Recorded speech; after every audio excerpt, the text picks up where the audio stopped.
like to introduce two of our panelists who are well known for their success in guiding startup companies to rapid solid growth. Marcus Sheridan and Todd Barr.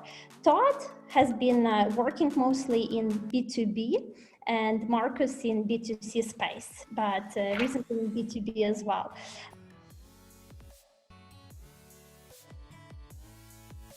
Thank you very much, Lilia.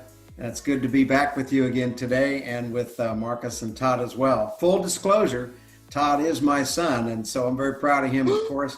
But he introduced me to Marcus and put me on to Marcus's book, and I've just been so charged by reading your book, Marcus, and learning more about your situation.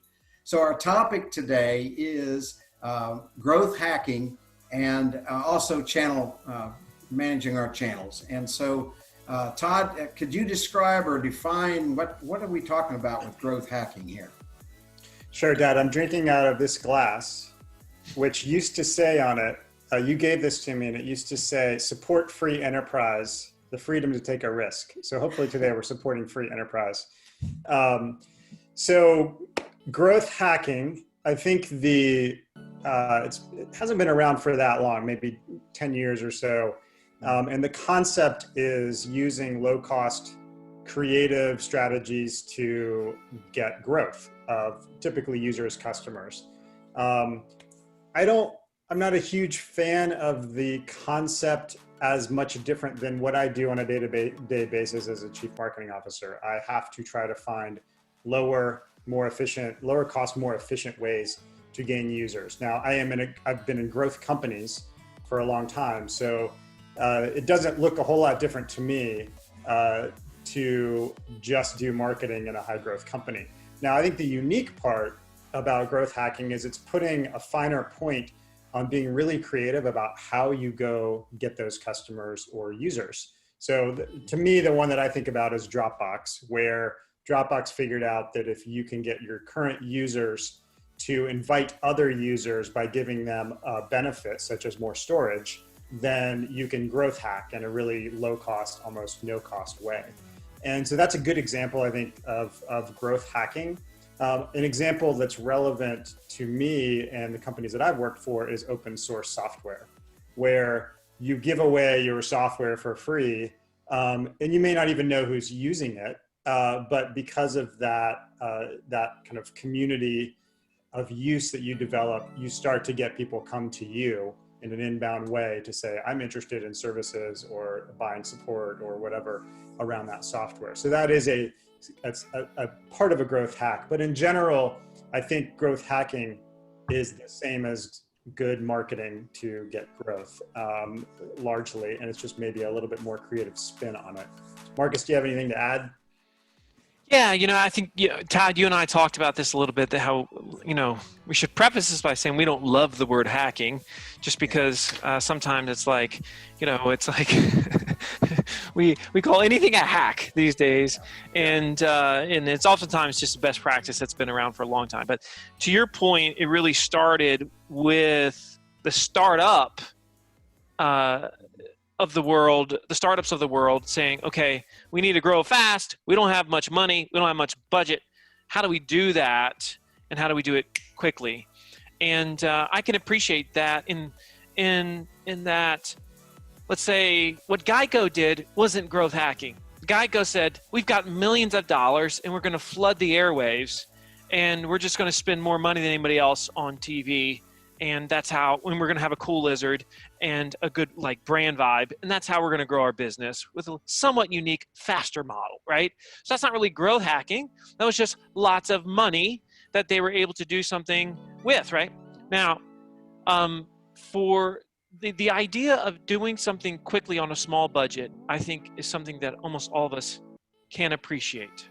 Yeah. And I think that in many ways is available to any of us, whether we're a startup or whether we've been in the game for 10 or 20 years. And, for me personally, the hack that I'm known for is that we said, okay, in 2008, when my swimming pool company didn't have any money and we thought we were going to go bankrupt, we said, we're going to become the most prolific teachers in the world about this thing that we sell, which was fiberglass pools.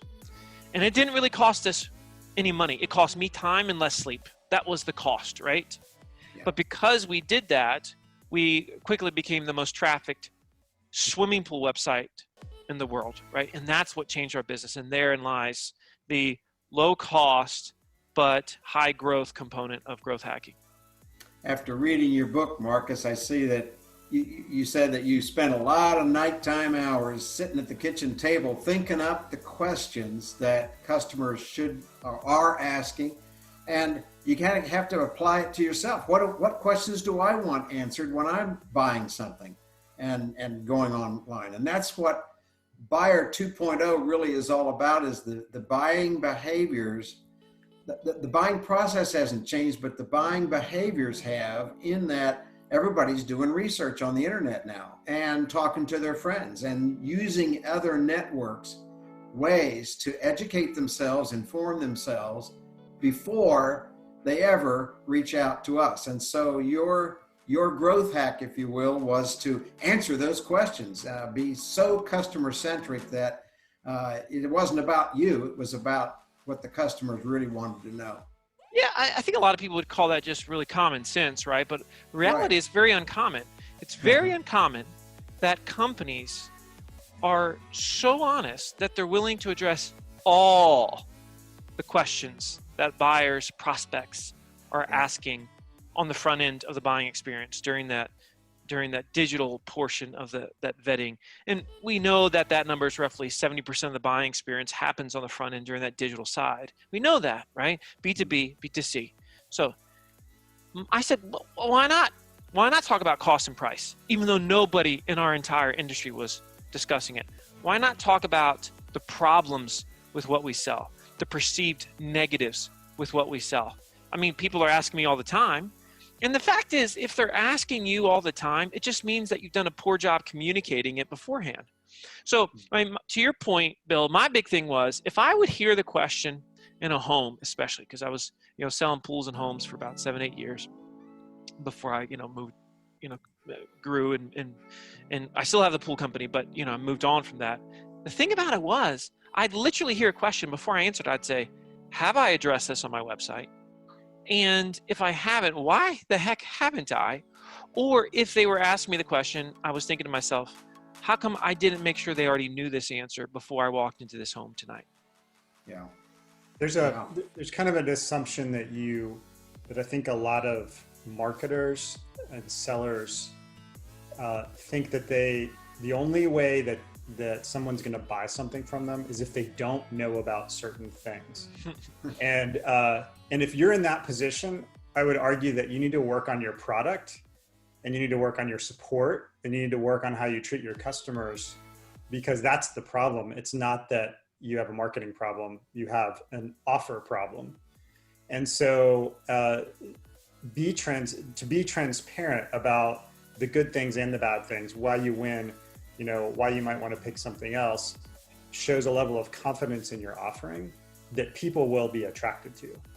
And then they'll be like, wow, it's trust, certainly, in you and your willingness to share that information. But it also helps them realize that, well, there's probably not something behind the curtain that this person's trying to hold back from me.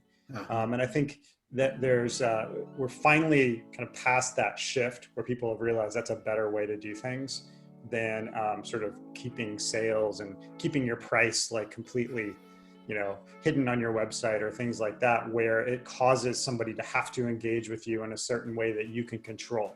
You're already sort of off the path when you're doing it that way. Yeah. Todd, I just got to add one little thing to that statement that I've, oftentimes made, and I believe in it so much, and that is this, that buyer ignorance is no longer a viable sales and marketing strategy. And it really was before. Like part of our major strategy in the 90s was they probably won't find that out. They probably won't find out about that other option, that other technology, that other methodology, that other price, that other company, whatever that thing was. That was buyer ignorance. And even though buyers today may start uninformed, generally speaking, most of them become extremely informed by the end. And so if you just say, look, buyers aren't dumb. They're going to figure this stuff out. So they may as well figure it out for me. Is that beautiful? beautiful place to be because it opens up your ability to communicate and teach unlike anybody else in your space. You know, that was really true, Marcus, which is why in all the sales training I used to do back in the 90s and 2000s and even before that, it was about training the seller to educate the customer. Mm-hmm. And that really was what we were working with. And so we taught them a lot of questions to learn, to practice so that they could bring it out of the customer and for the customer to self-discover. Well, now they can do that. Customers self-discover. They answer their own questions if they can find the information. And so having a way to find that information before they ever reach out to us is what's critical.